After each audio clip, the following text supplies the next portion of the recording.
Hey friends, Donovan here with FretSpot. Man, this Koa Roscoe is just a absolutely killer, stunning bass. I love the Roscoe basses. They're so fantastic. This is no exception. This one is, however, a special order, so it's already gone, but I'm sharing it with you just for your own viewing pleasure and maybe to spur and inspire some ideas on your next bass order. One of the things I love about Roscoe right now, especially, I mean, they've always just made great basses, and he always just has such great wood selection. It's really amazing. But right now, Roscoe is killing it in terms of getting basses made and out the door quickly. He's far and away ahead of anyone else that I'm working with at the moment, and it's truly impressive. And it's such a great thing to see because I think for a long time, Roscoe kind of got stuck in that quagmire of delayed deliveries, and it wasn't uncommon for people to have a lot of missed deadlines and deliveries and orders taking years to get. And I'm really happy to report that my last several orders have been really pretty much close to on time, and they've all been received in like 3 to 6 months. Like, it's been fast. So keep that in mind as you're thinking about the next bass that you want to get. I often get kind of a question people will ask, like, hey, how does a Roscoe compare to like an F bass or an MTD? And the thing that I really like, and the thing I'm very intentional about when I pick bass lines, is that they are different. They all have kind of a different sound, a different voice. I intentionally really don't pick bass lines that I feel like sort of like occupy the same sonic space or visual space. I probably do tend to have a lot of things that have similar visually because I do love like all the striking woods and stuff like that.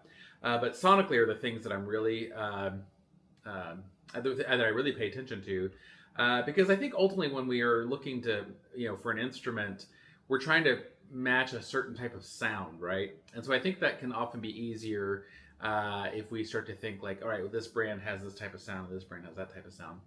So the Roscoes are kind of interesting. I would kind of put them somewhere in between like the F bass and the MTD, especially this particular model.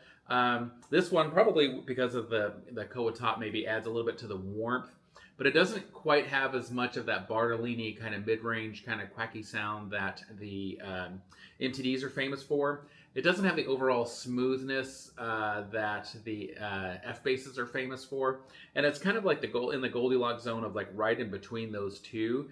And I don't mean to make that sound. I want to make sure you understand. I'm not saying that like the F bass is too smooth or the MTD is too like mid-range quacky burpy. I'm not saying that at all. I'm just because I love all those sounds. That's why I own both those basses.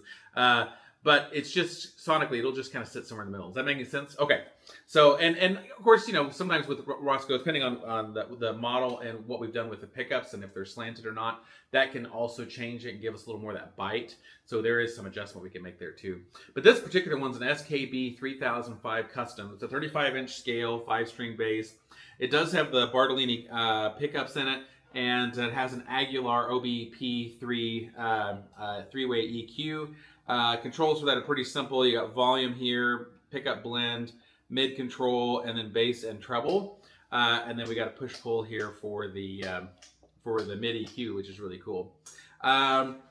This gorgeous exhibition grade Koa top, and on a full gloss finish, which really sets it off.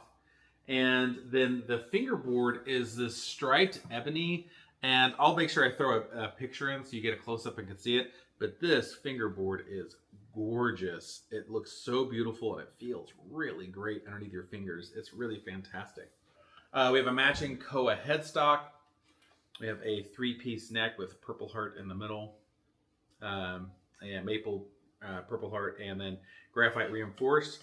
And then we have a lightweight swamp ash body with black enhanced grain filler. And yeah, just a stunning bass. This one came with a Roscoe hardshell case. One of the few suppliers I work with that can regularly still provide hardshell cases. Most people don't ask for the hardshell case, but sometimes they do. But yeah, this thing is just killer. A really great bass. Sounds great. Looks great. If you decide you'd like to have one of these for yourself, you can just shoot me an email over at donovan@fretspot.com. And I can get a quote together and let you know. The Roscoe stuff, like I said, just lights out fantastic. Also tends to be priced just a little bit below like an MTD or F bass as well.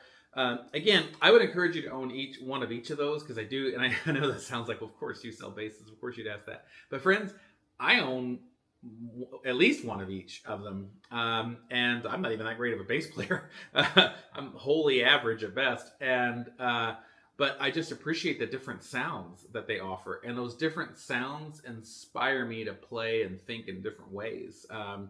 And you know, sometimes playing our instrument, it can be, you know, sometimes we just sort of lose the motivation to practice or get something out or whatever. And man, a new instrument or a new sound especially will kind of re-inspire you again. So I really love them for that. So a really great bass, you know, quite reasonably priced for the superb workmanship and speed of delivery.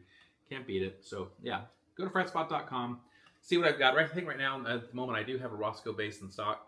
So even though this one's gone, there is another gorgeous bass on the site.